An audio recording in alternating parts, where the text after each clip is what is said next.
News, ಇದು ಎಲ್ಲರಂತಲ್ಲ. ಆತ್ಮೀಯ ವೀಕ್ಷಕರೇ, ನಿಮ್ಮೆಲ್ಲರಿಗೂ ಸ್ವಾಗತವನ್ನು ಮಾಡಿ.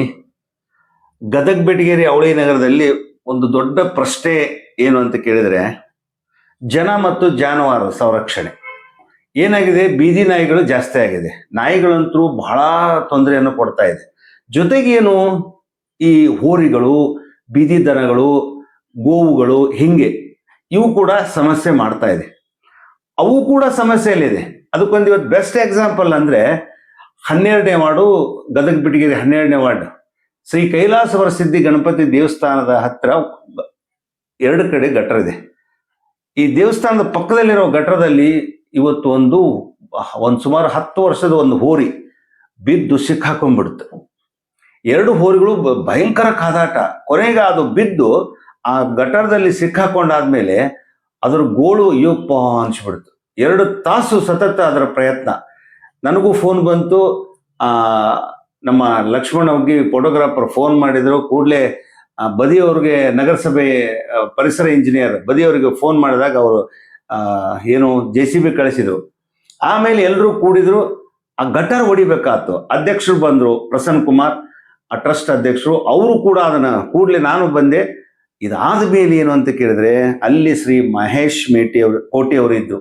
ಮಹೇಶ್ ಕೋಟಿ, ಪ್ರಾಣಿ ದಯಾ ಸಂಘದ ಅಧ್ಯಕ್ಷರು ಮಹೇಶ್ ಕೋಟಿ ಅವರು ಬಂದರು. ಅವ್ರು ಬಂದ ಮೇಲೆ ಅದರದ ಆ ಸಂರಕ್ಷಣೆ ಎಷ್ಟು ಸರಳ ಆಯ್ತು ಅಂದ್ರೆ ಅಷ್ಟು ಸರಳ ಆಯ್ತು. ಕಾರಣ ಏನು ಅಂತ ಕೇಳಿದ್ರೆ, ಅವರು ಗದಗ ಬೆಟಗೇರಿ ಅವಳಿ ನಗರದ ಎಲ್ಲೇ ಇರಲಿ, ಇಂಥ ಘಟನೆಗಳಾದಾಗ ಆಕಳ ಅಥವಾ ಹೋರಿಗಳು ಏನೋ ಜಾನುವಾರು ಬಿದ್ದರೆ ಮೊದಲು ಅಲ್ಲಿ ಇರ್ತಾರೆ. ಅವ್ರಿಗೆ ಹೇಗೆ ಕರೆ ಬರುತ್ತೋ, ಹೇಗೆ ಹೋಗ್ತಾರೋ, ಏನು ಗುರುತು ಹಿಡಿತಾರೋ, ಆ ಗೋಗಳಿಗೆ ಏನಾರಾಗಲಿ, ಹೋರಿಗಳಿಗೆ ಏನಾಗಲಿ, ಯಾವುದಕ್ಕೂ ಮೊದಲು ಅವರು ನಿಲ್ತಾರೆ. ಸೊ ಇವತ್ತು ಅವರು ನಮ್ಮ ಜೊತೆಗೆ ಇದ್ದಾರೆ. ಇವತ್ತೇನಾಯ್ತು ಅಂದರೆ, ಆ ಹೋರಿಯನ್ನ ಸಂರಕ್ಷಣೆ ಮಾಡಿದ್ವಿ 2 ತಾಸು. ಎಲ್ಲ ಓಣಿ ಜನ ಇದ್ರು ಅಲ್ಲಿ. ಬೆಳೆಯಲ್ಲಿ ಲಕ್ಷ್ಮಣ ವಗ್ಗಿ, ಪ್ರಸನ್ನ ಕುಮಾರ್ ಅವರು, ಆಮೇಲೆ ಬದಿಯವರು ಹೆಲ್ಪ್ ಮಾಡಿದರು. ನಗರಸಭೆ ಪರಿಸರ ಇಂಜಿನಿಯರು ಬಂಡಿ ಒಡ್ರವರು, AWE ನಗರಸಭೆ ಅವರು ಹೆಲ್ಪ್ ಮಾಡಿದ್ರು.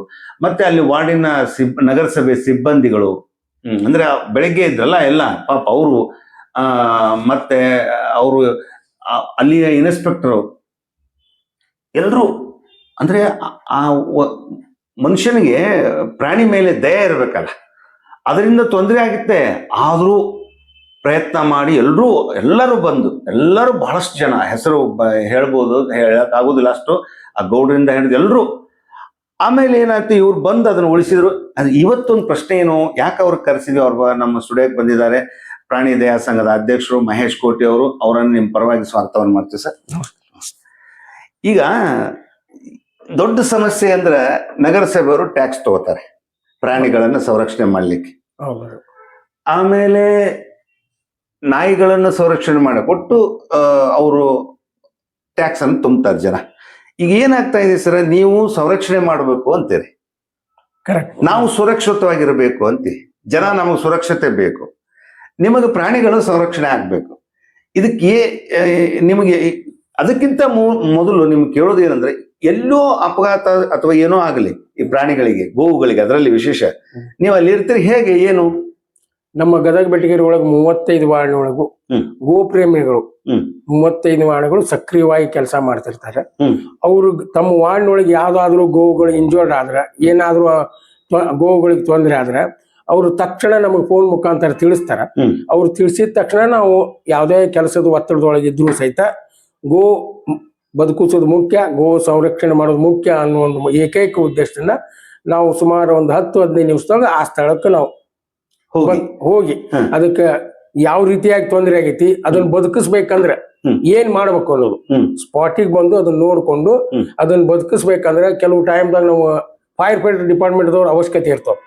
ಡೀಪ್ ಬಾವಿ ಒಳಗೆ ಬಿದ್ದಿರ್ತಾವ, ಅಥವಾ ವಾಟರ್ ಟ್ಯಾಂಕ್ ನಾಗ ಬಿದ್ದಿರ್ತಾವ, ಸೆಪ್ಟಿಕ್ ಟ್ಯಾಂಕ್ ನಾಗೂ ಬಿದ್ದಿರ್ತಾವ, ಗುಂಡಿ ಒಳಗೂ ದೊಡ್ಡ ಗುಂಡಿ ಒಳಗೂ ಬಿದ್ದಿರ್ತಾವ. ಅಲ್ಲಿ ನಾವು ಫಿಸಿಕಲಿ ಹೋಗಿ ಅವ್ನ ಎತ್ತುವಂತ ಸ್ಟೇಜ್ ನಾಗ ಇರುದಿಲ್ಲ. ಆ ಟೈಮ್ದಾಗ ನಾವು ಸಂಬಂಧಪಟ್ಟಂತ ಫೈರ್ ಫೈಟರ್ ಇಲಾಖೆ ಅಧಿಕಾರಿಗಳು ತಿಳಿಸಿದ್ರೆ ಅವರು ಸ್ಥಳಕ್ಕೆ ಬಂದು ಆ ಗೋವುಗಳನ್ನು ಅಥವಾ ಮೂಕ್ ಪ್ರಾಣಿಗೆ, ಜಾನುವಾರುಗಳ ಯಾವುದೇ ಇರಲಿ, ಇವತ್ತು ನಾಯಿಯಿಂದ ಹಿಡ್ಕೊಂಡು ಆಕಳ ಮಟನು ಯಾವುದೇ ಜಾನುವಾರುಗಳು ತೊಂದರೆ ಇದ್ರು ಫೈರ್ ಫೈಟರ್ನವರು ನಮ್ಮ ಫೋನ್ ಮಾಡಿದಾಗ ತಿಳಿಸಿದಾಗ ನಮ್ಮ ಕರೆಗೆ ಹೋಗೊಟ್ಟು ಬಂದು ಅವನ್ನ ಸಂರಕ್ಷಣೆ ಮಾಡ್ಯಾರ ಅಂತೇಳಿ ಈ ಒಂದು ಸರ್ ಈಗ ಎಷ್ಟು ವರ್ಷ ಆಯ್ತು ನೀವು ಮಾಡಾಕತ್ತಿದ?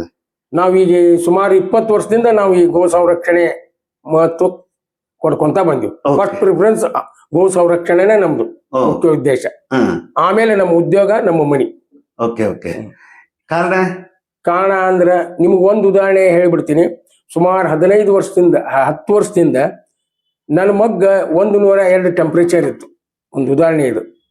ಆ ಟೈಮ್ದಾಗ ಒಂದು ಹಂಪಿ ಎಕ್ಸ್ಪ್ರೆಸ್ ಟ್ರೈನ್ ಗದಗ ಪ್ಲಾಟ್ಫಾರ್ಮ್ದಾಗ ಬಂದಾಗ ಒಂದು ಆಕಳ ಕರ ಪ್ಲಾಟ್ಫಾರ್ಮ್ ಮತ್ತು ಆ ಟ್ರೈನಿನ ಗಾಲಿ ನಡುವೆ ಸಿಕ್ಕೊಂಡಿತ್ತು. ಅದು ರವಿವಾರ ಇತ್ತು. ಅವತ್ತು 102 ನನ್ನ ಮಗಗೆ ಟೆಂಪ್ರೇಚರ್ ಇದ್ದಾಗ ನಾ ಡಾಕ್ಟರ್ ಹುಡುಕಕ್ಕೆ ಹೋಗಿದ್ದೆ. ಯಾವುದೂ ಡಾಕ್ಟರ್ ಸಿಗ್ಲಿಲ್ಲ. ರೈಲ್ವೆ ಸ್ಟೇಷನ್ದಿಂದ ನನ್ನ ಫೋನ್ ಬಂತು, ಪೊಲೀಸ್ ಇಲಾಖೆಯವ್ರು, ರೈಲ್ವೆ ಪೊಲೀಸರಿಂದ. ನಾ ಒಂದು ವಿಚಾರ ಮಾಡಿದೆ, ನಾ ಮೊದಲು ಅಲ್ಲಿ ಸ್ಪಾಟ್ಗೆ ಹೋದ್ರೆ ಚಲೋ ಅನಿಸ್ತು. ನನ್ನ ಮಗ್ಗ ಆಮೇಲೆ ಬಂದು ಟ್ರೀಟ್ಮೆಂಟ್ ಮಾಡಿಸ್ಬೋದು ಅಂತೇಳಿ ನಾನು ಸ್ಪಾಟ್ಗೆ ಹೋಗಿ ಅಲ್ಲಿ ಮೂಲಭೂತ ಸೌಲಭ್ಯಗಳನ್ನು ತೆಗೆದುಕೊಂಡು ಹೋಗಿ ಆ ಆಕಳ ನಾವು ಜೀವಂತವಾಗಿ ಸುರಕ್ಷಿತವಾಗಿ ಹೊರಗೆ ತೆಗೆದು ನಮ್ಮ ಮನೆಗೆ ಬಂದಾಗ ನನ್ನ ಮಗನ ಟೆಂಪ್ರೇಚರ್ ನಾರ್ಮಲ್ ಇತ್ತು. ಇದ ಗೋಸೇವಾ. ಇದೊಂದು ಅದ್ಭುತ ವಿಸ್ಮಯ. ಇದು ವಿಸ್ಮಯ. ಇದು ನಾನು ಅದಕ್ಕೆ ಉದಾಹರಣೆ, ಜೀವಂತ ಉದಾಹರಣೆ. ಈಗ ಯಾರ ಮುಖಸ್ಥಿತಿ ಮಾಡಾಕ ಇದು ಹೇಳುದಲ್ಲ, ಏನೂ ಇಲ್ಲ, ನನ್ನ ಜೀವನದಾಗ ಆದಂತ ಅನುಭವ ಇದು. Okay okay. ಈಗ ಎಷ್ಟು ಸಂರಕ್ಷಣೆ ಮಾಡಿರಿ? ನಾವು ಹೆಚ್ಚು ಕಮ್ಮಿ ಪ್ರತಿ ವಾರಕ್ಕೊಂದಾದ್ರೂ ನಮ್ಗ ಹಿಂಗ ಫೋನ್ ಬಂದ ಬರ್ತಿರ್ತಾವ. ಈ 4 ದಿನದಿಂದ ಬೆಟಗೇರಿ ಶರಣಬಸವೇಶ್ವರ ನಗರದಾಗ ಒಂದು ಆಕಳದ ಕೊಳಗ ಕಿತ್ಕೊಂಡು ಹೋಗಿತ್ತು.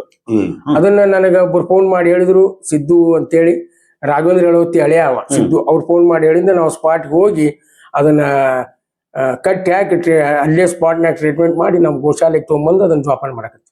ಇದು ಇಲ್ಲಿ ನಿಮ್ದು ಎಲ್ಲಿ ಗೋಶಾಲೆ ಐತಲ್ಲ? ಕಳಸಾಪುರ ದಾರಿ ಒಳಗ ಶಿವಾನಂದ ಮಠದ ಮಗ್ಗಲ್ಕ ಒಂದು 20 ಮಾವೀರ್ ಗೋ ಸೇವಾ ಸಮಿತಿ ಅಂತೇಳಿ ಸುಮಾರು 2008ರಿಂದ ಪ್ರಾರಂಭ ಮಾಡಿವಿ. ಅದಕ್ಕೆ 27 ಮಂದಿ ನಾವು ಸದಸ್ಯರದ್ವಿ. ಆ 27 ಮಂದಿ ಸದಸ್ಯರು ಕೂಡ ಗೋಶಾಲೆ ನಡೆಸ್ಕೊಂಡು ಹೊಂಟಿವಿ ನಾವು. ಈಗ ಸರ್ಕಾರಿ ಗೋಶಾಲೆ ಇಲ್ಲ? ಸರ್ಕಾರಿ ಗೋಶಾಲೆ ನಾಗಾವಿ ಒಳಗೇನು ಗ್ರಾಮೀಣ ಅಭಿವೃದ್ಧಿ ಮತ್ತು ಪಂಚಾಯತ್ ರಾಜ್ ಯೂನಿವರ್ಸಿಟಿ ಪ್ರಿಮಾಸಿಸ್ ಒಳಗೆ ಸರ್ಕಾರಿ ಗೋಶಾಲೆ ಸುಮಾರು IDPR ಯೂನಿವರ್ಸಿಟಿ ಆವರಣದೊಳಗೆ ಸರ್ಕಾರಿ ಗೋಶಾಲೆ ಸನ್ಮಾನ್ಯ CC ಪಾಟೀಲ್ ಸಾಹೇಬರು ಮಂತ್ರಿಗಳಿದ್ದಾಗ ಉದ್ಘಾಟನೆ ಮಾಡ್ಯಾರ. ಮತ್ತೆ ಅಲ್ಲಿ ಅದಾವ ಅಲ್ಲಿ ಗೋವುಗಳಿಗೆ ಉದ್ಘಾಟನೆ ಆಯ್ತು. ಅದ್ರ ಮುಂದೆ ಅದಕ್ಕೆ ಮೂಲಭೂತ ಸೌಲಭ್ಯಗಳಲ್ಲಿ ಇಲ್ಲದೆ ಇರುವುದರಿಂದ ಅಲ್ಲಿ ಗೋವುಗಳನ್ನ ಸಂರಕ್ಷಣೆ ಮಾಡಾಕ ವ್ಯವಸ್ಥೆ ಇಲ್ಲ, ಸಿಬ್ಬಂದಿನೂ ಇಲ್ಲ, ಮೂಲಭೂತ ಸೌಲಭ್ಯನೂ ಇಲ್ಲ. ಈ ಫ್ಲಡ್ಸ್ ಬಂದಾಗ ಜನರಿಗೆ ಗಂಜಿ ಕೇಂದ್ರ ಮಾಡ್ತಾರ, ಇವ್ರಿಗೆ ಜಾನುವಾರುಗಳಿಗೆ ಗೋಶಾಲೆಗಳು ಮಾಡ್ತಾರ, ಟೆಂಪರವರಿ ಮಾಡ್ತಾರ. ಅಲ್ಲಿ ಮುಗಿತಿ ಅವ್ರದ್ದು. ಮತ್ ಎಲ್ಲಾ ನಾರ್ಮಲ್ ಬಂದ್ ಕೂಡ ಆ ಗೋಶಾಲೆಯನ್ನ ಮತ್ತು ಟೆಂಪರವರಿ ಗಂಜಿ ಕೇಂದ್ರ ಹೆಂಗ್ ಡಿಸಾಲ್ವ್ ಮಾಡ್ತಾರ ಅದೇ ಟೈಪ್ ಗೋಶಾಲೆ ಶೆಡ್ ಡಿಸಾಲ್ವ್ ಮಾಡಿ ತೆಗೆದು ಬಿಡ್ತಾರೆ. ಹೌದು ಸರ್. ಈಗ ನೀವು ಗೋ ರಕ್ಷಣೆ ಮಾಡ್ಬೇಕು ಅಂತೀರಿ, ಯಾಕೆ ಮಾಡ್ಬೇಕು ಗೋ ರಕ್ಷಣೆ? ಗೋ ರಕ್ಷಣೆ ಯಾಕೆ ಮಾಡ್ಬೇಕು ಅಂದ್ರ ಗೋದೊಳಗ 3.5 ಕೋಟಿ ದೇವಾನು ದೇವತೆಗಳು ಅದರಲ್ಲಿ ಐತಿ ಅಂತೇಳಿ ನಮ್ಮದೊಂದು ನಂಬಿಕೆ. ಆ ನಂಬಿಕೆಗೆ ನಾನು ಒಂದು ಉದಾಹರಣೆ ಹೇಳಿದೆ. ಈಗ ಗೋ ರಕ್ಷಣೆ ಮಾಡೋದ್ರಿಂದ ಏನಾಕೈತಿ ಅನ್ನೋದು ಆ ಗೋ ರಕ್ಷಣೆ ಮಾಡಿದವ್ರಿಗೆ ಗುರ್ತು ಅದ್ರ ಪ್ರತಿಫಲ. ಆ ಯಾರು ಗೋ ರಕ್ಷಣೆ ಮಾಡ್ತಾರ ಅದ್ರಲಿಂದ ಅವ್ರ ಪ್ರತಿಫಲ ಏನ್ ಸಿಗ್ತೈತಿ ಅವಾಗ ಅದ್ರ ಮ್ಯಾಗ ನಂಬಿಕೆ ಕೊಡ್ತೈತಿ. ಅದಕ್ಕಾಗಿ ನಾವು ಪ್ರತಿಫಲ ಅಪೇಕ್ಷೆ ಪಡಬಾರ್ದು. ಆ ದೇವರ ತಾನ ಕೊಟ್ಬಿಡ್ತಾನ. ನಾವ್ ಎಂತ ರಿಸ್ಕ್ನಾಗಿ ನನ್ನ ಮಗಂದು ಒಂದು ಉದಾಹರಣೆ ಹೇಳಿದೆ ನಾನು.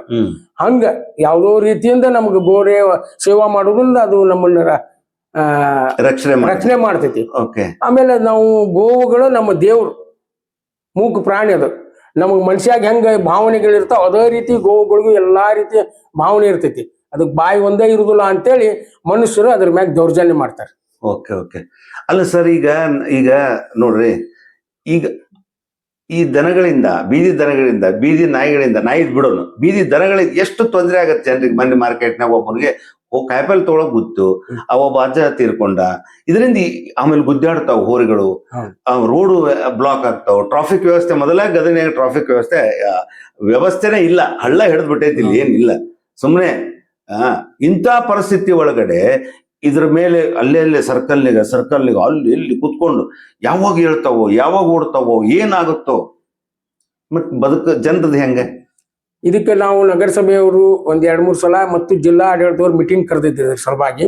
ಆ ಮೀಟಿಂಗ್ ಒಳಗೆ ನಾವು ಹೇಳಿವಿ ಸರ್. ಏನ್ ಹೇಳಿದ್ವಿ ಅಂದ್ರ ಗದಗ ಬೆಟಗೇರಿ ಒಳಗೆ ಏನ್ ಜಾನುವಾರುಗಳದಾವು ಈಗ ಮನುಷ್ಯನಿಗೆ ಹೆಂಗಿರ್ತೈತಿ, ಒಂದು ಜಾನುವಾರು ಒಂದು ಸ್ಥಳದಿಂದ ಮತ್ತೊಂದು ಸ್ಥಳಕ್ಕೆ ಹೋದ್ರೆ, ಒಂದು ಜಾನುವಾರಿಗೆ ಒಂದು ಸ್ಥಳದೊಳಗೆ ಏನು ಫುಡ್ ತಿಂತಿರ್ತೈತಲ್ಲ, ಊಟ ಮಾಡ್ತಿರ್ತೈತಲ್ಲ, ಆ ಊಟ ಬಿಟ್ಟು ನಾವು ಬ್ಯಾರೆ ಊಟ ಕೊಟ್ರೆ ಮತ್ತು ಅದು ಒಂದು ಪರಿಸರದಿಂದ ಬ್ಯಾರೆ ಪರಿಸರಕ್ಕೆ ಹೋದ್ರೆ ಅವಕ್ಕ ಗುಂಡು ಸೆಲೆ ಆಗಿ ಸಾಯ್ತಾವ. ಗುಂಡು ಸೆಲೆ ಅಂದ್ರೆ ಮನುಷ್ಯಾಗ ಹೆಂಗ್ ಹಾರ್ಟ್ ಅಟ್ಯಾಕ್ ಆಕತ್ತಲ್ರಿ, ಹಂಗ ಅದಕ್ಕೂ ಗುಂಡು ಸೆಲೆ ಆಗಿ ಸಾಯ್ತಾವ. ನಾವು ಆಕಳ ಬಗ್ಗೆ ಪ್ರೀತಿ ವ್ಯಕ್ತಪಡಿಸ್ತೀವಿ, ಅದು ನಮ್ಮ ದೇವತೆಗಳನ್ನ ಇಟ್ಕೊಂಡೈತಿ ತನ್ನ ಹೊಟ್ಟೆ ಒಳಗಂತೇಳಿ ನಾವು ಒಂದ್ ಕಡೆ ಹೇಳ್ತೀವಿ. ಇನ್ನೊಂದ್ ಕಡೆ ಅದ್ರ ಬಗ್ಗೆ ನಾವು ಡೀಪ್ ಸ್ಟಡಿ ಮಾಡುದಿಲ್ಲ. ಅವು ನಮ್ಮ ಮನುಷ್ಯರಿಗೆ ತೊಂದರೆ ಕೊಡ್ತಾವು, ಅವ್ನ ಶಿಫ್ಟ್ ಮಾಡ್ಬೇಕಂತ ಅಷ್ಟೇ ನಾವು ವಿಚಾರ ಮಾಡ್ತೀವಿ. ಆದ್ರೆ ಅದ್ರ ಶಿಫ್ಟ್ ಮಾಡ್ಬೇಕಾದ್ರೆ ಅದ್ರ ಭಾವನೆಗಳನ್ನು ಅರ್ಥ ಮಾಡ್ಕೊಂಡು ಶಿಫ್ಟ್ ಮಾಡ್ಬೇಕು. ಜನರಿಗೆ ಮತ್ತು ಗೋವುಗಳು ಉಳಿಬೇಕು, ಜನರಿಗೂ ತೊಂದರೆ ಆಗಬಾರ್ದು ಅನ್ನೋದಕ್ಕ ನಾವು ಅದಕ್ಕೊಂದು ಸೊಲ್ಯೂಷನ್ ಹೇಳಿದ್ವಿ. ಮಾನ್ಯ ಜಿಲ್ಲಾಧಿಕಾರಿಗಳ ಅಧ್ಯಕ್ಷತೆಯೊಳಗೆ ಒಂದು ಮೀಟಿಂಗ್ ಆಗಿತ್ತು ಮತ್ತು ನಗರಸಭೆ ಆಯುಕ್ತರ ಅಧ್ಯಕ್ಷತೆಯೊಳಗೆ ಮೀಟಿಂಗ್ ಆದಾಗ ನಾವೇನ್ ಹೇಳಿದ್ವಿ, ವಿದಿನ್ 2 years 2 ವರ್ಷ ಒಳಕಿಟ್ಟ ಜಾನುವಾರುಗಳನ್ನ ಮೂಲಭೂತ ಸೌಲಭ್ಯ ಒದಗಿಸಿ ನಮ್ಮ ಜವಾಬ್ದಾರಿ ಕೊಟ್ರೆ ನಾವು ಅವನ್ನ ಪಾರದರ್ಶಕವಾಗಿ ಜೋಪಾನ ಮಾಡ್ತೀವಿ. ನೀವು ಯಾವುದೇ ಟೈಮ್ದೊಳಗೆ ಬಂದು ನೀವು ಅಂಕಿ ಸಂಖ್ಯೆ ಚೆಕ್ ಮಾಡ್ಕೊಂಡು ಹೋಗ್ಬೋದು. 2 ವರ್ಷದ ಒಳಗಿನ ಜಾನುವಾರುಗಳನ್ನ ಎದಕ್ ಕೇಳ್ತೀವಿ ಅಂದ್ರೆ ಅವು ಬ್ಯಾರೆ ಪರಿಸರಕ್ಕೆ ಹೊಂದ್ಕೋತಾವ. ಅಲ್ಲಿ ಫುಡ್, ಅಲ್ಲಿ ವಾತಾವರಣ, ಅಲ್ಲಿ ಪರಿಸರಕ್ಕೆ ಹೊಂದ್ಕೋತಾವ. ಅಲ್ಲಿದ್ದಂತ ಜಾನುವಾರು ಜೋಡಿ ಕೂಡ್ತಾವ, ಮಿಂಗಲ್ ಆಗ್ತಾವ. ಇವು ಓಲ್ಡ್ ಏಜ್ 8 ವರ್ಷ 10 ವರ್ಷ 12 ವರ್ಷ ಜಾನುವಾರುಗಳನ್ನ ತಗೊಂಡು ಇನ್ನೊಂದು ಜಾನುವಾರುಗಳ ಗುಂಪಿನೊಳಗೆ ಹೋದ್ರೆ ಅಗಳ ಹೆಂಗ ನೀವು ಗುದ್ದಾಡ್ತಾವ ಅಂತಿರಲ್ಲ ಹೋರಿ, ಆ ಟೈಪ್ ಅಲ್ಲಿ ಗುದ್ದಾಡಕ್ ಚಾಲು ಹೋಗ್ತಾವ. ಪರಿಸರಕ್ಕೆ ಹೊಂದುದಿಲ್ಲ, ಬ್ಯಾರೆ ಜಾನುವಾರಕ್ಕೆ ಹೊಂದುದಿಲ್ಲ. ಈಗ ಮನುಷ್ಯ ಈಗ ನಾವು ಬಾಳ ವರ್ಷ ಗದಿನಾಗೆ ಇರ್ತೀವಿ, ನಮ್ಮನ್ನ ತಗೊಂಡೋಗಿ ಬ್ಯಾರೆ ಊರಾಗಿಟ್ರೆ ನಮ್ಗ ಅಲ್ಲಿ ಅಡ್ಜಸ್ಟ್ ಆಗುದಿಲ್ಲ. ಅಲ್ಲಿ ಪರಿಸರಕ್ಕ, ಅಲ್ಲಿ ಜನರಿಗೆ ನಾವು ನಮ್ಮ ಊರಿಗೆ ಬರ್ಬೇಕಂತಿರ್ತೀವಲ್ಲ, ಹಂಗವು ನಾವು ಒಂದು ಆಕಳ ನೀವು ತಗೊಂಡ್ ಬಂದು ನಮ್ ಗೋಶಾಲೆಗೆ ಬಿಟ್ಟು 8 ದಿನದ ಮ್ಯಾಗ ಅದ್ರ ಹಗ್ಗ ಬಿಚ್ಚರಿ ಸೀದಾ ಅದು ತನ್ನ ಸ್ಪಾಟ್ಗೆ ಹೋಗಿ ಕುಂದಿರ್ತೈತಿ. ಹೌದು, 100% ಅದು. ಅದಕ್ಕೆ ಬಿಲೋ 2 years ಆಕಳ ಗದಿನಾಗ ಸುಮಾರು 50% ಅದಾವ. ಅಂತ ಜಾನುವಾರುಗಳನ್ನ ಮೂಲಭೂತ ಸೌಲಭ್ಯ ಒದಗಿಸುವುದ್ರ ಸಂಗಡ ನಮ್ ಜವಾಬ್ದಾರಿ ಕೊಟ್ರೆ ನಾವು ಪಾರದರ್ಶಕವಾಗಿ ಅವ್ನ ಜೋಪಾನ ಮಾಡ್ತೀವಿ. ಈಗ ಒಂದು 50% ಜಾನುವಾರುಗಳು ನಾವು ಗೋಶಾಲೆಗೆ ತಗೊಂಡು ಹೋಗ್ಬಿಟ್ವಿ ಅಂದ್ರೆ ಉಳಿತೈತಿ ಎಷ್ಟ್ರಿ, ಒಂದು 50%. ಅವು ಎಲ್ಲ 80 ಅವೋ ಏಜ್ 8 ವರ್ಷ 10 ವರ್ಷ ಮೇಲ್ಪಟ್ಟು ಯಾವಾಗ್ಲೂ ಒಂದ್ ಏಜ್ ಆಗಿಂದ ಯಾವ್ದಾದ್ರು ಮನುಷ್ಯನು ಸಾಯ್ತಾನ, ಆಕಳು ಸಾಯ್ತಾವ. ಅವು ಅವಾಗ ಆಟೋಮೆಟಿಕ್ ಅದರದ್ದು ಸಂಖ್ಯೆ ಕಡಿಮೆ ಹಾಕೋತ ಹೋಗ್ತೈತಿ. ಗದಿನ್ಯಾಗ ಟ್ರಾಫಿಕ್ಗೆ ಮತ್ತು ಜನರಿಗೆ ಅದರಿಂದ ಸಮಸ್ಯೆ ಕಡಿಮೆ ಆಗ್ತೈತಿ. ನಾವೇನು 2 ವರ್ಷ ಒಳಗಿನ ಜಾನುವಾರನ್ನ ಗೋಶಾಲೆಗೆ ಒಯ್ದಿರ್ತೀವಲ್ಲ, ಅವು ಜೀವಿತ ಕಾಲದವರೆಗೆ ನಮ್ ಗೋಶಾಲೆ ಒಳಗ ಜೋಪಾನ ಮಾಡ್ತೀವಿ. ಅವು ಡೆತ್ ಆದ್ರ ಸಹಿತ ನಾವು ಮಣ್ಣು ಮಾಡ್ತೀವಿ. ಡೆತ್ ಆಗಿದ್ದ ಜಾನುವಾರುಗಳನ್ನ ಸಹಿತ ನಾವು ಯಾರಿಗೂ ಹೊರಗೆ ಕೊಡುದಿಲ್ಲ. ಅದ್ರ ಜಾಗ ನಿಮ್ದೆ ಸ್ವಂತ ಕಳಸಾಪುರ ದಾರಿಗೆ ನಮ್ ಸ್ವಂತ ಮಾಲ್ಕಿ ಜಾಗ ಐತಿ. ಇವತ್ತು ನಮ್ ಗೋಶಾಲೆ ಒಳಗೆ ಏನಾದ್ರು ಜಾನುವಾರುಗಳು ಸತ್ರ ನಾವು ಗೋಶಾಲೆಯಿಂದ ಅಲ್ಲಿ ತಗೊಂಡೋಗಿ ಕಳಸಾಪುರ ದಾರಿ ನಮ್ ಸ್ವಂತ ಜಾನುವಾರು ನಮ್ ಜಮೀನ್ದಾಗ ಅವನ್ನ ಮಣ್ಣು ಮಾಡ್ತೀವಿ. ಇವತ್ತು ಅದೇ ರೀತಿಯಾಗಿ ನಡ್ಕೊಂತ ಬಂದಿವಿ. ಈಗ ಸರ್, ಈಗ ಇದ್ರೊಳಗೆ ಈ ಜಾನುವಾರು ಏನ್ ಬೀದಿಗೆ ಬಿಟ್ಟಾರಲ್ಲ, ಇದ್ರಾಗ ಮಾಲೀಕತ್ವ ಇಲ್ಲ ಒಂದಿಷ್ಟು ಬಂದಿದ್. ಕೆಲವು ಜಾನುವಾರು ದೇವಸ್ಥಾನಕ್ಕೆ ಬಿಟ್ಟಿದ್ದಿರ್ತಾವ್ರಿ, ಕೆಲವು ಜಾನುವಾರುಗಳು ವೈಯಕ್ತಿಕ ವ್ಯಕ್ತಿಗಳದ್ದಿರ್ತಾವ, ಕೆಲವು ಜಾನುವಾರುಗಳು ಮಾಲಕರಿಲ್ಲ. ಕೆಲವು ಜಾನುವಾರುಗಳು ಹೆಂಗಿರ್ತಾವ ಅಂದ್ರೆ ಮುಂಜಾನೆ ಊರಾಗನ್ನ ಅಡ್ಡಾಡಿ ಹೊಟ್ಟು ತೌಡು ಒಟ್ಟು ಸಾರ್ವಜನಿಕರು ಏನು ಫುಡ್ ಕೊಡ್ತಾರ ಅವ್ನು ತಗೊಂಡೋಗಿ ಮಾಲಕರ ಮನೆ ಮುಂದೆ ರಾತ್ರಿ ಕೊಂಡಿರ್ತಾವ. ಕೆಲವು ಜಾನುವಾರುಗಳು ದೇವಸ್ಥಾನದವ. ಒಂದು ನಮ್ ಭಾವನೆ ಇರ್ತೈತಿ, ನಮ್ಗೆ ಏನೇ ಸಮಸ್ಯೆ ಆದ್ರೆ ಈ ದೇವ್ರಿಗೆ ನಾವ್ ಒಂದು ಆಕಳ ಬಿಡ್ಬೇಕಪ್ಪ ಅಂತೇಳಿ ಒಂದು ಧಾರ್ಮಿಕ ಭಾವನೆಯಿಂದ ನಾವ್ ಒಂದು ಆಕಳ ಅದಕ್ಕೆ ಬಿಟ್ಟಿರ್ತೀವಿ. ಅದು ಸಹಿತ ಅಲ್ಲೇ ಗುಡಿ ಕಟ್ಟಿಗೆ ಬೆಳಿತೈತಿ. ಹಗಲು ಅಡ್ಡಾಡಿ ಬಂದು ರಾತ್ರಿ ಹೋಗಿ ಆ ಗುಡಿ ಕಟ್ಟಿಗೆ ಮಲಗ್ತೈತಿ. ಇದು ಅನಾಥ. ಅನಾಥ ಒಂದ್ ಏನೈತಿ, ಕೆಲವು ಅನಾಥ ಇರ್ತಾವ, ಅದಕ್ಕ ವಾರಸಾದಾರ ಇರುದಿಲ್ಲ. ಅವು ಎಲ್ಲೋ ತಿಂತಾವು, ಎಲ್ಲೋ ಅಡ್ಡಾಡ್ತಾವು, ಎಲ್ಲೋ ಮಲಗ್ತಾವ. ಆದ್ರೂ ಅದಕ್ಕೂ ಒಂದು ನಿರ್ದಿಷ್ಟವಾದ ಏರಿಯಾ ಮಾಡ್ಕೊಂಡಿರ್ತಾವ. ಈಗ ಶಾಪುರಪೇಟೆ ಏರಿಯಾ ಮಸಾರಿಗೆ ಬರುದಿಲ್ಲ ದನ, ಮಸಾರಿ ದನ ಒಕ್ಕಲ್ಗೇರಿಗೆ ಬರುದಿಲ್ಲ. ಆ ಏರಿಯಾದಾಗನ ಅನಾಥ ಇರ್ಲಿ, ಮಾಲೀಕತ್ವ ಇರ್ಲಿ ಅಥವಾ ದೇವಸ್ಥಾನದ ಇರ್ಲಿ, ಅದು ಒಂದು ಬೌಂಡ್ರಿ ಒಳಗನ ಸುತ್ತ ಹೊಡೆದು ಆ ನೈಟ್ ಟೈಮ್ದಾಗ ಎಲ್ಲ ಒಂದ ಕಡೆ ಕೂಡಿ ಕುಂದಿರ್ತಾವ. ಅಲ್ಲ ಸರ್, ಇದ್ರೊಳಗು ಮಾಫಿಯಾ ಐತೆ ಅಂತಾರಲ್ಲ, ಈಗ ಈ ಮಾಫಿಯಾ ಯಾವಾಗ ಉದ್ಭವ ಆಕೈತೆ? ಅನಾಥ ಜಾನುವಾರುಗಳ ಪ್ರಶ್ನೆ ಬಂದಾಗ ಈ ಮಾಫಿಯಾ ಕೆಲಸ ಮಾಡ್ತೈತಿ. ಏನು ಮಾಫಿಯಾ ಯಾವ ರೀತಿಯಾಗಿ ಕೆಲಸ ಮಾಡ್ತೈತಿ ಅಂದ್ರ, ಗದಗ ಬೆಟಗೇರಿ ಒಳಗಾತು, ರಾಜ್ಯದೊಳಗಾತು ನಗರಸಭೆಯವರು ಒಂದು ಜಾಹೀರಾತು ಕೊಡ್ತಾರ. ನೀವು ಈ ತಿಂಗಳು ಡೆಡ್ ಲೈನ್ ಒಳಗ ನಿಮ್ನ ಆಕಳ ತಗೊಂಡು ಹೋಗ್ಲಿಲ್ಲ ಅಂದ್ರ ನಾವು ತಗೊಂಡು ಹೋಗಿ ಹರಾಜು ಮಾಡ್ತೀವಿ ಅಥವಾ ಎಲ್ಲೇ ಹೋಗಿ ಬಿಡ್ತೀವಿ ಅಂತೇಳಿ ನಗರಸಭೆಯವರು ಒಂದು ಜಾಹೀರಾತು ಕೊಟ್ರು. ಆ ಜಾಹೀರಾತು ಇಟ್ಕೊಂಡು ಕೆಲವು ಮಾಫಿಯಾ ಜನ ಅದನ್ನ ತಗೊಂಡೋಗಿ ಇದು ನಮ್ದರಿ ಅಂತ ತಗೊಂಡೋಗಿ ಎಲ್ಲೋ ಕೊಟ್ಟು ಬಿಡ್ತಾರೆ. ಅದು ಅವ್ರ ಮಾಲಕರು ಹೌದು ಅನ್ನೋದು ಸಿದ್ಧ ಮಾಡಾಕ ಯಾರಿಗೂ ಆಗುದಿಲ್ಲ. ಯಾಕ ಅದಕ್ಕೆ ಬಾಯಿ ಇರುದಿಲ್ಲ. ಹಾ. ಇವ್ರು ನನ್ನ ಮಾಲಕರು ಅಲ್ಲ ಹೌದು ಅಂತ ಹೇಳಕ. ಆಮೇಲೆ ಜನರಿಗೂ ಸಾರ್ವಜನಿಕರಿಗಾತು ಅಧಿಕಾರಿಗಳಿಗಾತು ಈ ಆಕಳ ಮಾಲಕ್ ಇವನ ಅಂತ ಹೇಳಕ್ ಅವ್ರಿಗೂ ಸಾಧ್ಯ ಆಗುದಿಲ್ಲ. ಹಿಂಗಾಗಿ ಕೆಲವು ಟೈಮ್ದೊಳಗ ಇವು ನಗರಸಭೆಯವ್ರು ಏನ್ ಜಾಹೀರಾತು ಕೊಡ್ತಾರಲ್ಲ ಆ ಜಾಹೀರಾತ ಮಿಸ್ಯೂಸ್ ಆಗೋ ಚಾನ್ಸಸ್ ಇರ್ತೈತಿ. ಓಕೆ. ನಮ್ಮ ಅನಿಸಿಕೆ ಏನ್ ಅದಕ್ಕೆ ರೊಕ್ಕ ಬಾಳ ಇರ್ತೈತೆ ಎದಕ್ಕೆ ಈಗ ಇವನ್ ದನ ಹೋರಿಗಳಿಗೆ ಗೋಗಳಿಗೆ ಎಷ್ಟ ಇರ್ಬೋದು ರೇಟ್? ಅದು ವೇಟ್ ಮ್ಯಾಗ್ ರೀ. ಅದು ಅದ್ರ ವಯಸ್ಸು ಮತ್ತು ಅದ್ರ ವೇಟ್ ಮ್ಯಾಗ ಆಕಳದು ರೇಟ್ ಫಿಕ್ಸ್ ಆಗ್ತಾವ. ಅದರಿಂದ ಉತ್ಪನ್ನ ಹಿಂಗ್ ಹೊಡೆಯೋದು ಉತ್ಪನ್ನ ಆಗ್ತೈತಿ ವೇಟ್ ಮ್ಯಾಗ.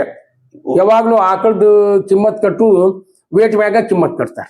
ಅಲ್ಲ ಸರ್, ಇದು ಈಗ ಮತ್ ಕಪ್ಪದ ಕಡೆ ಬಿಟ್ಟು ಬರ್ತಾರ, ಶಿವಗ್ ಮಂದಿರ ಕಡೆ ಬಿಟ್ಟು ಬಂದ್ರು, ಮತ್ತೆ ಎಲ್ಲೆಲ್ಲೋ ಬಿಟ್ಟು ಬಂದ್ರು. ಹೌದ್ರಿ.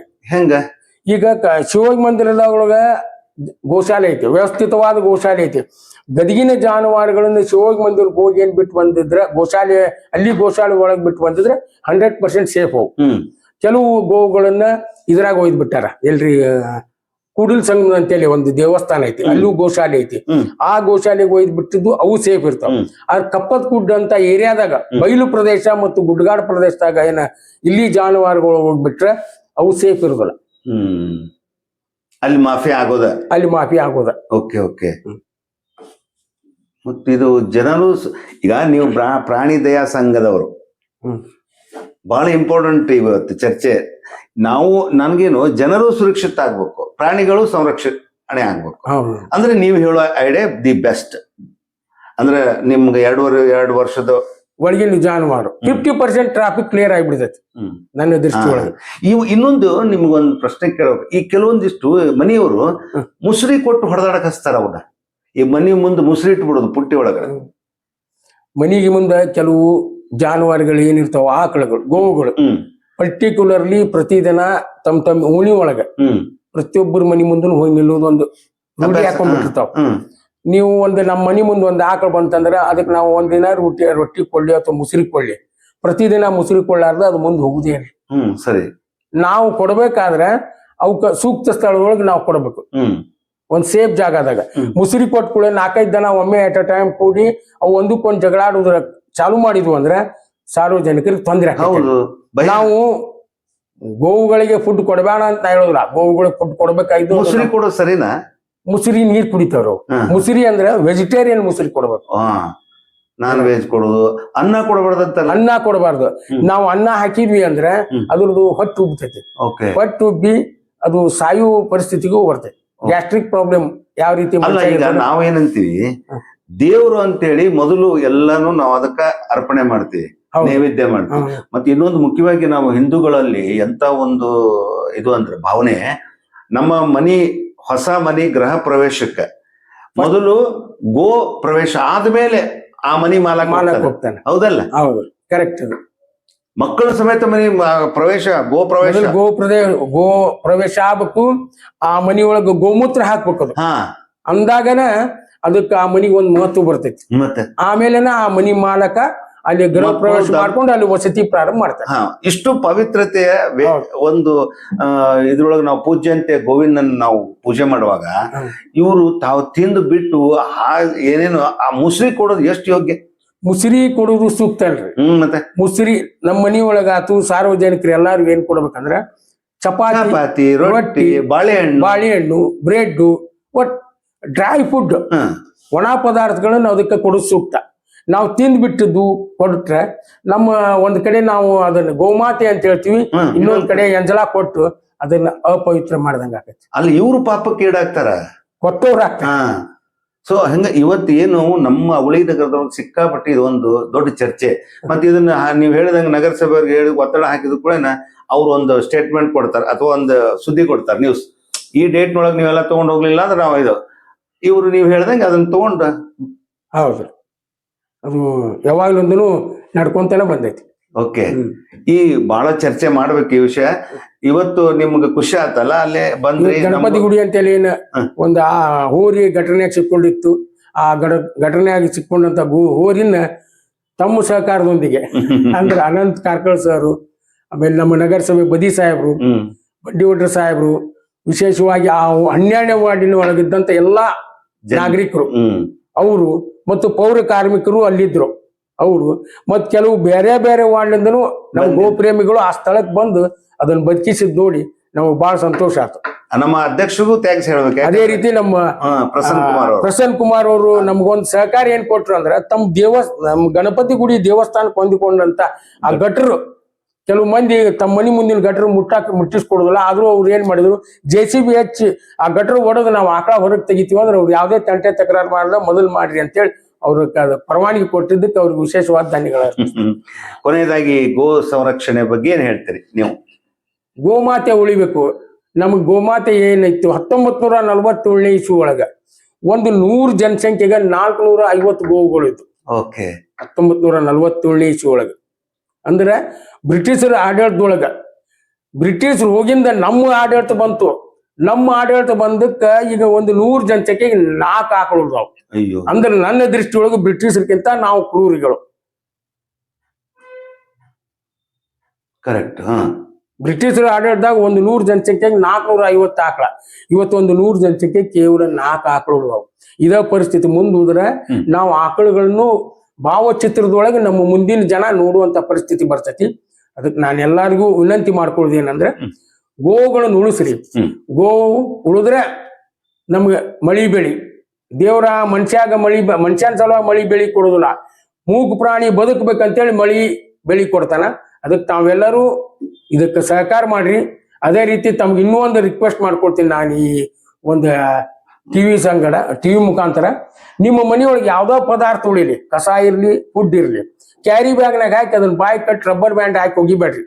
ಕ್ಯಾರಿ ಬ್ಯಾಗ್ನಾಗ ಹಾಕಿ ರಬ್ಬರ್ ಬ್ಯಾಂಡ್ ಹಾಕಿ ಕಟ್ಟಿ ನೀವು ಹೊರಗೆ ಹೋಗಿದ್ರೆ ಜಾನುವಾರುಗಳು ಬಂದು ಅದ್ರಾಗ ಏನೋ ತಿಂದು ಪದಾರ್ಥ ಐತೆ ಅಂತೇಳಿ ಪ್ರಯತ್ನ ಮಾಡ್ತಾವ ಆ ಪಾಕೆಟ್ ಹುಚ್ಚಾಕ್ ಬರಲ್ಲ ಅಂದ್ರೆ ಇಡೀ ಪಾಕೆಟ್ ನುಂಗ್ತಾವ.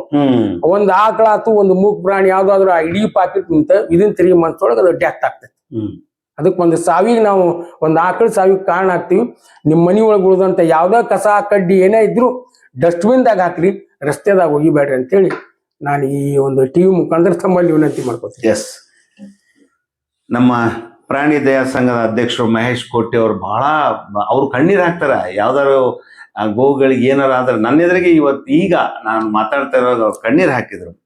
ಅಂದ್ರೆ ಒಬ್ಬ ಮನುಷ್ಯಗ ಪ್ರಾಣಿಯ ದಯಾ ಬೇಕು, ಮಾನವೀಯತೆ, ಮೌಲ್ಯತೆಗಳು, ಮನುಷ್ಯತ್ವ.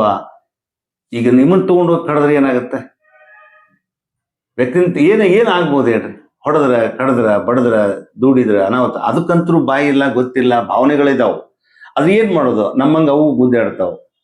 ಸೊ ಆ ಸಂದರ್ಭ ಅವುಗಳ ಅಂದ್ರೆ ಜನರು ಸುರಕ್ಷಿತವಾಗಲಿ ಅಂತ ಹೇಳಿ ಪ್ರಾಣಿಗಳನ್ನ ಅಥವಾ ಈ ಗೋವುಗಳನ್ನ ಅಥವಾ ಹೋರಿಗಳನ್ನ ಇವನ್ನೆಲ್ಲ ತಗೊಂಡು ಬೇರೆ ಕಡೆ ಬಿಟ್ರೆ ಅದರಲ್ಲಿ ಮಾಫಿಯಾ ಮಾಡೋದು, ಅದರಲ್ಲಿ ದುಡ್ಡು ಮಾಡೋದು, ಅದರಲ್ಲಿ ಅವ್ಯವಹಾರ ನಡೆಯೋದಂದ್ರೆ, ಅದರಲ್ಲಿ ದಂಧೆ ನಡೆಸೋದಂದ್ರೆ ಅದು ಬಹಳ ಕ್ರೂರತನ. ದಯಮಾಡಿ ನಗರಸಭೆಯವರು ಬಹಳ ಪ್ರಯತ್ನ ಮಾಡ್ತಾರೆ. ನಾವು ಈಗ ಹೆಚ್ಚಾದ ಕೂಡ ಬೈತೀವಿ, ಹೇಳ್ತೀವಿ, ನಾವು ಟಿವಿ ಒಳಗೆ ಕೂತ್ಕೊಂಡು ಹೇಳ್ತೀವಿ, ಪೇಪರ್ ಬರೀತೀವಿ, ಹೌದು. ಆದ್ರೆ ಇಲ್ಲಿ ಮಾಫಿಯಾ ಇದೆಯೇ. ಸೊ ಎಲ್ಲರೂ ಇದಕ್ಕೆ ನಾವೆಲ್ಲ ಏನು ಅಂದ್ರೆ, ನಮ್ಮ ಮಹೇಶ್ ಕೋಟೆ ಅವರಂತೂ ಹೇಳಿದ್ದಾರೆ, 2 ವರ್ಷದೊಳಗಿರುವಂತ ಯಾವುದೇ ಗೋವು ಕೊಡ್ರಿ, ಹೋರಿಗಳನ್ನು ಕೊಡ್ರಿ, ನಾನ್ ಸಾಕ್ತೇನೆ, ಮೂಲಭೂತ ಸೌಕರ್ಯ ಕೊಟ್ರೆ, ಬೇಸಿಕ್ ನೀಡ್ಸ್ ಏನು ನೀವು ಕೊಟ್ರೆ ನಂದೇ ಜಾಗ ಐತಿ, ಆ ಜಾಗದಲ್ಲಿ ನಾವು ಮಾಡ್ತೀವಿ. ಮತ್ತೆ ನಮ್ಗೆ ಜಾಗ ಕೊಡೋರದಾರ, ಗೋ ಪ್ರೇಮಿಗಳದಾರ, ಗೋ ಸಂರಕ್ಷಕರದಾರ, ಅದಕ್ಕೆ ಆಹಾರ ಕೊಡೋರದಾರ, ಹುಡುಕ್ಯಾಡ್ತೀವಿ ನಾವು. ಈ ಪಿಂಡ ಬಿಡುವಾಗ ಪಿತೃಪಕ್ಷದೊಳಗೆ ಮೊನ್ನೆ ನೋಡ್ರಿ, ಆಕಳಗಳನ್ನು ಹುಡುಕ್ಯಾಡಿದ್ರಿ, ಅಂತ ಪರಿಸ್ಥಿತಿ ಬಂದಿತ್ತು. ಈಗ ನೋಡ್ರಿ, ಬ್ರಿಟಿಷ್ ಸರ್ಕಾರದೊಳಗ 100 ಜನಕ್ಕೆ 450 ಗೋವುಗಳಿತ್ತು, ಆಕಳಗಳು. ಇವತ್ತು ನಮ್ಮ ಆಡಳಿತದೊಳಗ 100 ಜನರಿಗೆ 4 ಆಕಳ ಬಂದಾವ, ಗೋವುಗಳು ಬಂದಾವ. ಅಂದ್ರೆ ಯಾವ ಮಟ್ಟಕ್ಕೆ ನಮ್ಮ ವ್ಯವಸ್ಥೆ ಕ್ರೂರತನಕ್ಕೆ ಬಂದಿದೆ ಅಂತ, ಎಂತ ಹಂತದೊಳಗೆ ಹೊಂಟೀವಿ ನಾವು.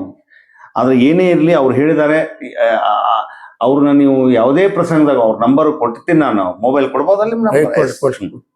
ನೀವೇ ಹೇಳ್ಬೇಡಿ ನಿಮ್ಮ ನಂಬರ್. ನನ್ನ ಮೊಬೈಲ್ ನಂಬರು 9886680331. ಗೋವುಗಳಿಗೆ ಅಥವಾ ಯಾವುದೇ ಮೂಕ್ ಪ್ರಾಣಿಗಳಿಗೆ ತೊಂದರೆ ಆದ್ರೆ ನೀವು ಫೋನ್ ಮಾಡಿದ್ರೆ ನಾವು ಎನಿ ಟೈಮ್ ನಾವು ಉಚಿತ ಸೇವಾ ಕೊಡಕ್ಕೆ ನಾವು ಸಿದ್ಧ ಇದೀವಿ ಅಂತೇಳಿ ತಮ್ಮಲ್ಲಿ ವಿನಂತಿ ಮಾಡಿ. ನೋಡಿ, ಮನ್ಯಾಗ ಇದ್ದ ತಂದೆ ತಾಯಿನ ಸಾಕೋದಿಲ್ಲ ಯಾರು, ಅಷ್ಟು ಮಟ್ಟಿಗೆ ಬಂದೇವು ನಾವು. ಇವತ್ತು ಪ್ರಾಣಿಗಳನ್ನ ಸಾಕ್ತಿವಿ ಅಂತ ಹೇಳ್ತಾರ ಅವರು. ಅಂದ್ರೆ ಅದು ಗೋಮಾತೆ, ಅದು ಯಾವುದೇ ಇರಲಿ, ಮೂಕ ಪ್ರಾಣಿಗಳಂತಾರ, ಜಾನುವಾರುಗಳಂತಾರ, ಜಾನುವಾರು ಅಂತೀವಿ ನಾವು. ಸೊ ಒಟ್ಟು ನಮ್ಮಲ್ಲಿ ಸಂಬಂಧ ಇದೆ. ದಯಮಾಡಿ ಪ್ರಾಣಿಗಳನ್ನ ನೀವು ಸಂರಕ್ಷಣೆ ಮಾಡ್ರಿ. ಅದರ ಜೊತೆಗೆ ನಾವು ಸುರಕ್ಷಿತವಾಗಿರಬೇಕು. ಅದಕ್ಕೆ ಏನ್ ಮಾಡ್ಬೇಕು ಅದನ್ನ ನಾವು ಜವಾಬ್ದಾರಿ, ನಮ್ದು ಹೊಣೆಗಾರಿಕೆ ಇದೆ. ನೀವು ಈ ಬೀದಿಗಳಲ್ಲೆಲ್ಲ ಬರಕ್ ಏನ್ ಕಾರಣ ಅಂದ್ರೆ ಮುಸುರಿ ಹೋಗ್ತೀವಿ, ಹೋಟೆಲ್ನವರು ಚೆಲ್ಬಿಡ್ತಾರೆ ರೋಡ್ಗೆ, ಅವ್ನ್ ತಿನ್ನಕ್ ಬರ್ತಾವು. ಆಮೇಲೆ ಏನೇನೋ ಬಿಸಾಡ್ತೀರಿ, ಬಾಳೆಹಣ್ಣು ಸಿಪ್ಪೆ ಎಲ್ಲ ಬಿಸಾಡ್ತೀವಿ, ತರಕಾರಿನೆಲ್ಲ ಬಿಸಾಡ್ತೀವಿ. ಸೊ ಹಂಗಾಗಿ ಆಮೇಲೆ ಮುಸುರಿ ಬಂದು ಬೆಳಿಗ್ಗೆ ಅವು ರೂಢ ಮತ್ತೆ ಅದನ್ನೇ ಮಾಡ್ತಾವ. ಸೊ ಅವಾಗ ಹೊಡೆದಾಡ್ತಾವ. ಇವತ್ತು 2 ತಾಸು ಆ ಹೋರಿ ಆ ಗಟ್ಟರದಾಗ ಸಿಕ್ಕೊಂಡು ಅದನ್ನ ತೆಗಿಬೇಕು ಅಂದ್ರೆ ಎಷ್ಟು ಪರಿಶ್ರಮ ಅಂದ್ರೆ, ನಾನಂತೂ ಎಲ್ಲರೂ ಅಲ್ಲಿ ಎಲ್ಲ ಸೇರಿದ ಜನರಿಗೆ ಮತ್ತು ನಗರಸಭೆಗೆ, ಆ ವಿಶೇಷ ಬದಿಯವರಿಗೆ, ಬಂಡಿಯವರಿಗೆ, ಮಹೇಶ್ ಕೋಟಿ ಅವರಿಗೆ, ಪಾಪ JCB ಬಂದು ಕೆಲಸ ಮಾಡಿದ್ನಲ್ಲ ಆ ಮನುಷ್ಯನು ಕೂಡ ಥ್ಯಾಂಕ್ಸ್ ಹೇಳ್ತೇನೆ. ಬಹಳ ನೋವು ಅನಿಸ್ತು. ನಾ ಹಿಂದೆ ತೋರಿಸ್ತಾ ಇದ್ದೀನಿ, ನೋಡ್ತಾ ಇದ್ರಿ. ಅಂದ್ರೆ ನಾವು ಕೂಡ ಹೆಂಗ್ ಬಿದ್ದಾಗ ಎಷ್ಟು ನೋವಾಗುತ್ತೆ. ಆದ್ರೆ ಇವತ್ತು ಒಟ್ಟು ಸುರಕ್ಷಿತವಾಗಿ ಇವತ್ತು ಆ ಹೋರಿ ಅಥವಾ ಆ ಗೋವನ್ನ ಹೊರಗೆ ತೆಗೆದಿದ್ದು ನಮ್ಗೆ ಬಹಳ ಖುಷಿ ಇದೆ. ಇದೇ ರೀತಿ ರಕ್ಷಣೆ ಆಗ್ಬೇಕು ಅಂತ ಅವ್ರು ಹೇಳಿದಾರೆ. 2 ವರ್ಷದ ಒಳಗೇನೆ ಯಾವುದೇ ಗೋಗಳನ್ನು ಕೊಟ್ರೆ, ಬೇಸಿಕ್ ನೀಡ್ಸ್ ಕೊಟ್ರೆ ನಾವು ಸಂರಕ್ಷಣೆ ಮಾಡ್ತೀವಿ ಅಂತ ಸರ್ಕಾರನು, ನಗರಸಭೆನೂ, ಸಾರ್ವಜನಿಕರು ಎಲ್ಲರೂ ಕೂಡಿ ಒಗ್ಗಟ್ಟಾಗಿ ನಾವು ಒಂದು ವ್ಯವಸ್ಥಿತವಾಗಿ ಮಾಡಿದ್ರೆ, ಮನಸ್ಸು ಮಾಡಿದ್ರೆ ಇವತ್ತು ಅಪಘಾತಗಳು ಆಗುವುದಿಲ್ಲ, ಪ್ರಾಣಿಗಳು ಉಳಿತಾವು, ಗೋವು ಸಂರಕ್ಷಣೆ ಆಗ್ತಾವು, ಜಾನುವಾರು ಸಂರಕ್ಷಣೆ ಆಗ್ತಾವು, ಪ್ರಾಣಿಗಳು ಉಳಿತಾವು, ನಾವು ಕೂಡ ಸುರಕ್ಷಿತವಾದಂತ ಅದು ರಸ್ತೆ ಸಂಚಾರ ಇರ್ಬೋದು, ವ್ಯವಸ್ಥೆ ಇರ್ಬೋದು, ಒಟ್ಟು ಸುರಕ್ಷಿತವಾಗಿರ್ಲಿಕ್ಕೆ ಸಾಧ್ಯತೆ ಇದೆ. ಅವುಗಳನ್ನ ಹೆಚ್ಚು ಏನ್ ಸಂಬಂಧಪಟ್ಟ ಜಿಲ್ಲಾಡಳಿತ, ನಗರಸಭೆ, ಜನರು ಗಮನ ಹರಿಸಬೇಕು ಅಂತ ಬಹಳಷ್ಟು ಪ್ರೀತಿಯಿಂದ ಮಹೇಶ್ ಕೋಟಿ ಅವರು ಹೇಳಿದರೆ. ಅವರಿಗೆ ನಿಮ್ಮೆಲ್ಲರ ಪರವಾಗಿ ತುಂಬುವುದ ಅಭಿನಂದನೆ ಸರ್. ನಮಸ್ಕಾರ.